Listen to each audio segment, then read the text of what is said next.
Empires of the Undergrowth is a game for ant nerds like me. It's similar to Rise of Nations in the sense that it requires extreme precision, strategy, resource management, and much, much more. Help me! Both Empires of the Undergrowth and Rise of Nations have a special place in my heart. But for today, we'll be diving into Empires of the Undergrowth. Our first scene introduces us to our queen and her nanitics. Our first goal is to gather food nearby to get the feel for the game's mechanics.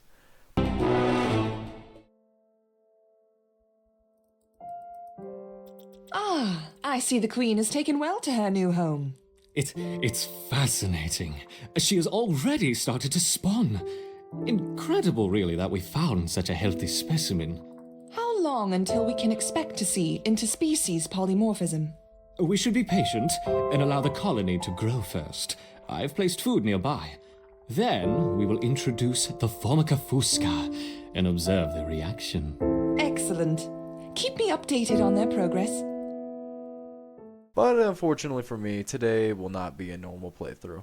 We will be playing each and every single level on the impossible difficulty to test the waters of how truly insane this game can get.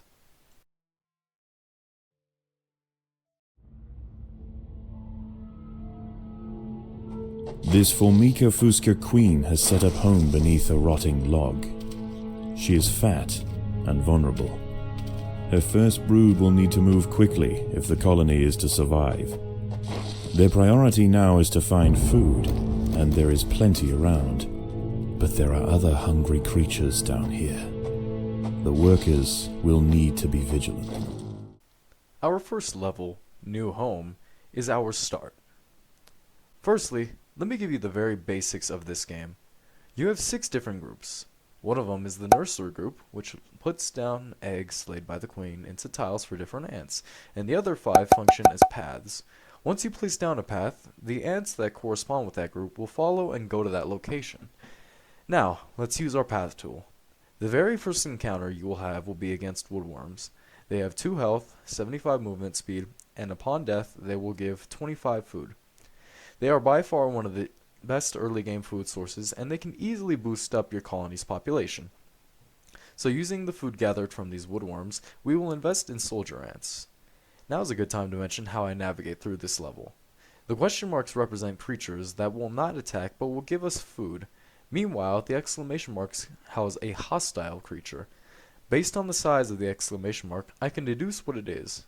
Also, the faint green outlines of woodworms help me determine which one I go for first. If I see the same number of exclamation marks in 2 different pockets, but a higher number of woodworm outlines in one, I will go for that one due to the payoff being slightly or substantially greater. After investing all the woodworms into 7 soldier ants, I go to the right and I dig out a pocket of our actual first threat. Predators are loose in the nest. The larvae must be protected. Introducing the Devil's Coach beetle larvae.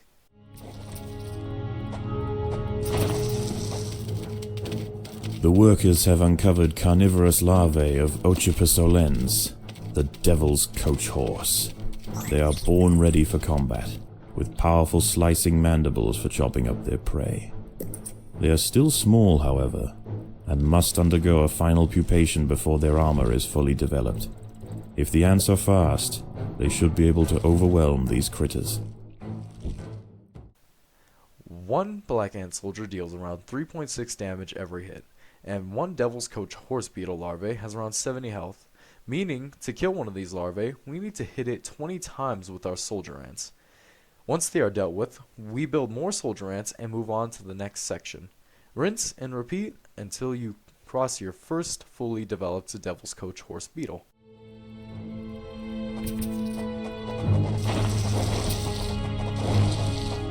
There are intruders in the nest.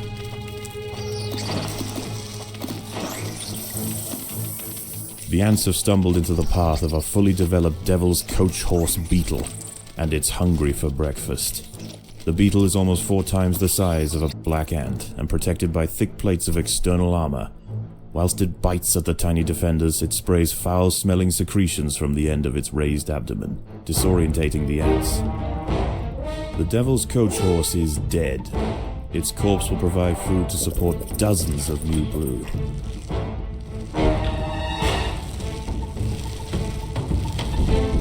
Since the beetle deals 20 damage, it only needs to hit a level 1 soldier ant 3 times to kill it, and a level 3 ant 4 times to kill it.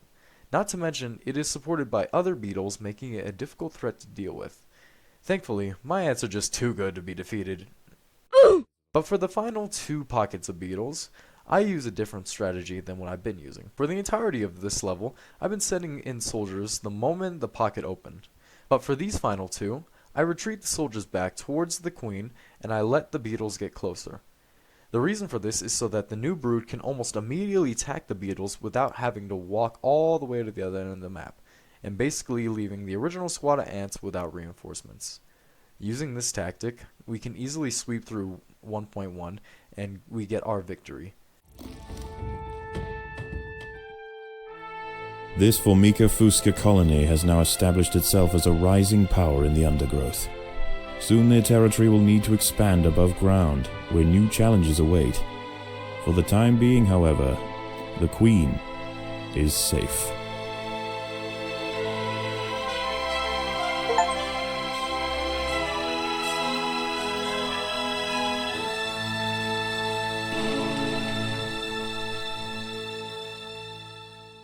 After beating a level in this game, you get 3 options: extra territory, food, or royal jelly. These are pretty self-explanatory, and based off what you pick, you get extra of that option once you return back to the terrarium at the science lab. I made the mistake here and I picked extra food. What I should have done was picked extra royal jelly, and the reason for this is because you can use royal jelly to upgrade your ants permanently. Thankfully, this doesn't come back to bite me later, so I don't worry about this too much. Immediately after returning to the terrarium, I do what any good father would do, and I immediately leave to go grab some milk. But unlike those fathers, I actually go off to ant war. In the next level 1.2, Subjugation, we now have new threats to deal with, and I'll let the narrator take this one. Sigestria florentina, a funnel-web spider. She is large, fast, and equipped with a deep, powerful bite. Her lair is carpeted by sheets of silk woven between tripwires that radiate out from the entrance. She can detect even the slightest vibrations with her sensitive legs. Any ant that strays too close will be snapped away in the blink of an eye. While the workers establish their new territory in the earth, above ground, a nearby colony of Formica sanguinea slave-maker ants are on the lookout for would-be victims. These ants specialize in stealing larvae from neighboring nests and raising them as their own. If the black ant colony isn't prepared for the inevitable incursion, they may be wiped out entirely. Hopefully my video doesn't get age restricted for that word. But regardless, let's dive into this level's enemies. The first new threat you'll be dealing with is the funnel web spider. Despite its creepy appearance and kill audio, it really doesn't pose much of a threat. But now is a good time to talk about these 2 little symbols at the bottom of these ant groups. The food and shield symbol can be toggled on or off, but what does this do? Well, this completely removes the ant's ability to gather food or defend itself, which sounds counterproductive, but this is our first instance this will actually be helpful. When charging towards a funnel web spider, the spider will charge extremely fast, take 1 ant, and insta-kill it once it reaches its domain. It'll repeat this until there are no more ants left in its range. But in every funnel web spider's pocket, there lies a lot of food scattered everywhere. This is where the food toggle will come in handy. Toggling off the food gathering, the soldiers will charge towards the spider without getting distracted by the food and will easily kill it. Once the spider is killed, then you can toggle the food gathering back on and collect your food. But this level's difficulty doesn't derive from spiders. Oh no. It comes from something far, far more terrifying. The enemy ants. These ants have similar stats to the black ant on stage 1, but once fully upgraded, there are some stark differences. At level 3, it gains 120 health, 320 movement speed, and a massive increase to both attack damage and speed. At best, with level 3 ants, it'll take 28 hits to kill 1 opposing ant, and it'll take 10 hits to kill just 1 of your fully developed ants. So, You better gather lots of soldier ants, otherwise... The defending colony was weak and not worth the effort of a prolonged raiding campaign. Instead, the aggressors slaughtered their would-be hosts. They are now moving on. There are more lucrative opportunities to be found elsewhere in the Undergrowth.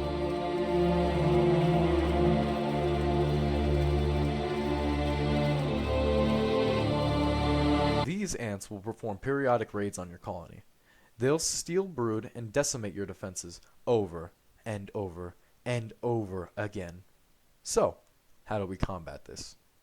So firstly, we need to gather all the free food at the start, and I mean all of it. Each soldier ant is valuable, and losing one to a player mistake could mean the end of the run in the beginning. So, after spending all the food on soldier ants, we need to attack the left side, as this will provide us the best start. This area houses devil's coach horse beetles, woodworms, and funnel web spiders. Using our soldier ants to kill all the threats, then to gather the food, will add a substantial increase to your food supply, and building more tiles for soldier ants and worker ants is pivotal. Usually after clearing out one area, I'd get every ant excluding the nursery group to collect food. But in this case, it's different. Instead, we only use our worker ants to gather the food, and we bring our soldier ants to the next funnel web spider to kill it. We do this process until the first raid occurs. If you've invested properly into soldier ants and worker ants, this first raid should be easy. But now is where the difficulty begins growing. Now, a new raid will be conducted every minute and 40 seconds, and this timer counts down from the moment the previous raid begins. Each raid will increase in size, and each ant will be higher level.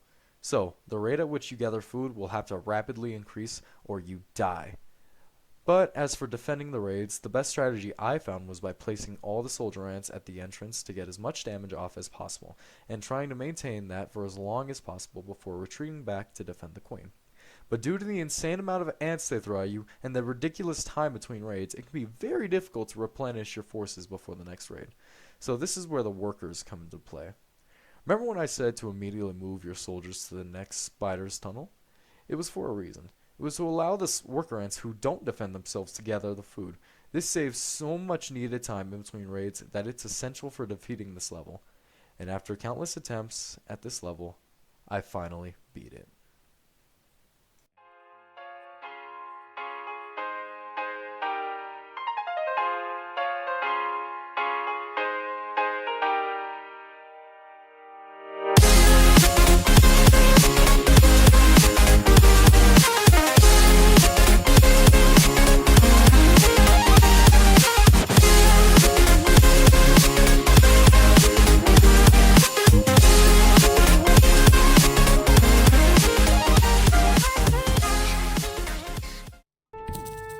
Once again, the slave makers return to their nest with new black ant larvae to raise as their own. The raids will continue, but this Formica fusca colony has proved its capacity to endure and grow. Eventually they will surpass their parasitic overseers, and the continued raids of the slave makers will reduce to nothing more than a mere inconvenience for the great Black Ant Empire.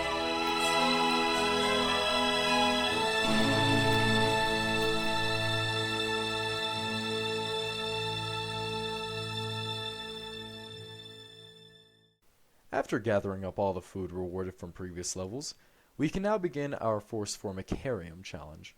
But before we start, let me explain my setup. I added two main upgrades to the Black Ants, with that being Meat Wall and level 3 upgrades. Meat Wall reduces all incoming damage by half, making the Black Ant much more durable and a tank. But the level 3 upgrade tile allows for the Ant's attack speed, damage, and health to be increased. Now that's out the way, let's move on to the actual challenge. It's not much of a challenge at all. The impossible difficulty rewards the player so much that this challenge is basically free. The 56 ants easily shred through the opposing ants and beetles the scientist throws us. Hey, wait a minute! The other scientist said only 30 ants! Now you're sending hundreds at me! Who cares? This challenge is cake compared to what I just went through. I spent 3 hours beating that last level. But shortly after a bit of lying to the other scientist, we get our reward, and that concludes the first section of this game.